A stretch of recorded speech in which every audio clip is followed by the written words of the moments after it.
안녕하세요. 하루 필수 말씀 충전 하필 큐티 조종환입니다. 오늘 함께 나눌 하나님 말씀은 욥기 30장 1절에서 15절까지 말씀입니다. 그런데 이제는 나보다 어린 것들까지 나를 조롱하는구나. 내 양떼를 지키는 개들 축에도 끼지 못하는 쓸모가 없는 자들의 자식들까지 나를 조롱한다. 우리는 어제 본문에서 이 욥이 얼마나 존중받는 사람이었는가를 살펴봤습니다. 욥은 가난하고 소외된 자들을 위한 일들, 또 사회적인 정의를 실현하기 위한 일들을 기꺼이 앞장서서 해내는 그런 사람이었죠. 그런데 이제 상황이 달라졌어요. 욥은 마치 죄의 결과물처럼 보이는 고통스러운 환경에 빠져 있습니다.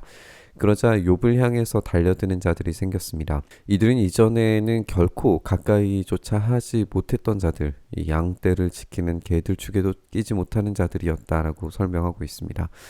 존중과 존경은커녕 이 조롱과 경멸이 욥에게 닥치고 있습니다. 이 비극적인 반전이 욥을 더 비참하게 만들었을 겁니다. 젊어서 손에 힘이 있을 듯하지만 기력이 쇠하여서 쓸모가 없는 자들이다. 그들은 가난과 굶주림에 허덕여서 몰골이 흉하며 메마른 땅과 황무지에서 풀뿌리나 씹으며 덤불 속에서 자란 쓴 나무를 캐어 먹으며 대싸리 뿌리로 끼니를 삼는 자들이다. 그들은 사람 축에 끼지 못하여 동네에서 쫓겨나고 사람들이 마치 도둑을 쫓듯이 그들에게 도둑이야 하고 소리를 질러 쫓아버리곤 하였다. 그들은 금리에 패여 벼랑진 골짜기에서 지내고 땅굴이나 동굴에서 살고 짐승처럼 덤불 속에 움츠리고 있거나 가시나무 밑에 몰려서 웅크리고 있으니 그들은 어리석은 자의 자식들로서 이름도 없는 자의 자식들로서 회초리를 맞고 제 고장에서 쫓겨난 자들이다. 그런데 그런 자들이 이제는 돌아와서 나를 비웃는다. 내가 그들의 말거리가 되어버렸다.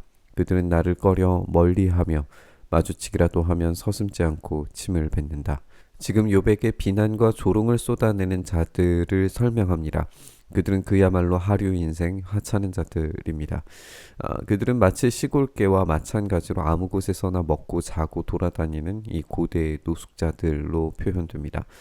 이들은 때로 빚진 자들이었고 또 탈주 노예들이었기 때문에 이 문명 밖에 있는 자들이었을 겁니다. 생존이 거의 불가능한 곳에서 먹을 수 없는 것들을 먹으면서 연명하는 그야말로 밑바닥 인생인 거죠. 그들은 이 도둑 취급을 받는다라고 설명을 하고 있는데 이것은 실제로 범죄를 저질렀을 가능성을 상정합니다. 모든 거지들이 분명히 범죄를 저지르지는 않겠지만 그들 중에는 생존을 위한 도둑질이 필수처럼 생각되는 사람들도 있었을 겁니다. 그런데 바로 그런 그들, 살아있기 때문에 살아있는 자들이 욥을 향해서 비웃음과 모욕과 조롱을 퍼부으면서 침을 뱉고 있습니다. 아마도 그들이 이렇게 조롱하는 이유에는 이 친구들과 같은 생각이 있었기 때문일 겁니다. 욥이 죄를 지었기 때문에 고난을 받는다라는 생각을 공유하고 있는 거죠. 하지만 이런 비난은 억울하기 그지없는 거예요. 욥은 그런 사람들에게 비난받을 만한 일을 하지 않았습니다. 이 모욕적인 상황이 벌어진 일은 하나님께서 하시는 일이라고 생각할 수밖에 없습니다. 하나님이 내 활시위를 풀어버리시고 나를 이렇게 무기력하게 하시니 그들이 곱비 풀린 말처럼 내 앞에서 날뛴다. 이 천한 무리들이 내 오른쪽에서 나와 겨루려고 들고 일어나며 나를 잡으려고 내가 걷는 길에 덫을 놓고 나를 파멸시키려고 포위망을 좁히고 있다. 그들은 내가 도망가는 길마저 막아버렸다. 그들이 나를 파멸시키려고 하는 데에도 그들을 막을 사람이 아무도 없다. 그들이 성벽을 뚫고 그 뚫린 틈으로 물밑듯 들어와서 성난 파도처럼 내게 달려드니 나는 두려워서 벌벌 떨고 내 위험은 간 곳 없이 사라지고 구원의 희망은 뜬구름이 사라지듯 없어졌다. 하나님께서 힘을 제거해 버리셨습니다. 이 활시위는 풀리고 무기력하게 되어 버렸습니다. 곱비 풀린 말처럼 욥을 짓밟는데 혈안이 되어 있습니다. 이전에는 감히 독대하지도 못할 차이를 보였던 이들은 지금 덫을 놓고 파멸시키기 위한 포위망을 좁히고 있습니다. 욥의 위험은 완전히 사라져버린 상태입니다. 구원의 희망도 사라져버렸죠.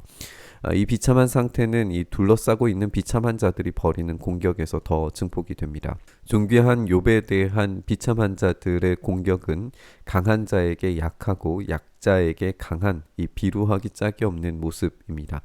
그런데 이 비참한 자들의 공격이 우리 주님 예수님을 향한 우리의 공격과 닮아 있다라는 생각을 해보게 되는 것 같습니다. 우리 예수님은 온 우주 만물을 만드신 분이시고 천상의 존재들이 복종하며 그 명령으로 우주의 질서를 뒤흔드실 수 있는 그런 위대하신 분이십니다. 그런데 그런 예수님을 향해 인류가 쏟아낸 비난과 억측은 그분을 귀신 들린 자로 죄인들과 식사하며 술 마시기 좋아하는 탕아로 십자가에 못 박아 죽여야 할 죄인으로 몰고 갔습니다. 우리 주님의 영광스러운 일하심이 비참함과 비웃음, 멸시와 비난 속에 이루어졌다라고 하는 것은 사실 우리에게 엄청난 위로와 소망을 가져다 줍니다. 왜냐하면 우리의 인생이 비참함과 비웃음, 멸시와 비난 속에 있을 때조차 영광스러운 부활이 반드시 오리라라고 하는 확신을 놓치지 않을 수 있기 때문에 그렇습니다. 지금은 비록 이해할 수 없는 비난과 조롱이 있다고 하더라도 우리의 중심을 보시는 하나님께서 우리의 신원해 주시는 날이 반드시 있다는 사실을 우리가 기억했으면 좋겠습니다. 하나님께서 욥을 신원하셨듯이 예수님을 부활의 영광으로 이끄셨듯이 우리도 그 영광으로 이끌어 주시리라는 사실을 우리가 의심치 않아야 될 줄 믿습니다. 이 소망을 붙들면서 우리 묵상의 자리로 나아가시죠. 우리의 인생이 비참과 허물을 그 굴복을 당하는 욕된 인생을 살아가는 것으로 보여도 하나님께서 우리를 붙들어 주시면 우리를 위로하시는 그 놀라운 일하심이 반드시 있으리라는 그 부활의 소망을 우리가 온전히 붙잡습니다. 주님, 우리를 불쌍히 여기시고 긍휼히 여기셔서 그 소망과 위로로 다시 한번 우리를 붙들어 주시며 그 안에서 다시금 소망을 붙들고 주님을 향하여 날마다 매 순간 나아갈 수 있도록 은혜 더하여 주시옵소서. 그 소망을 잃지 않도록 우리에게 용기 주시길 간절히 소망하며 우리 주님 예수님 이름으로 기도드리옵나이다. 아멘.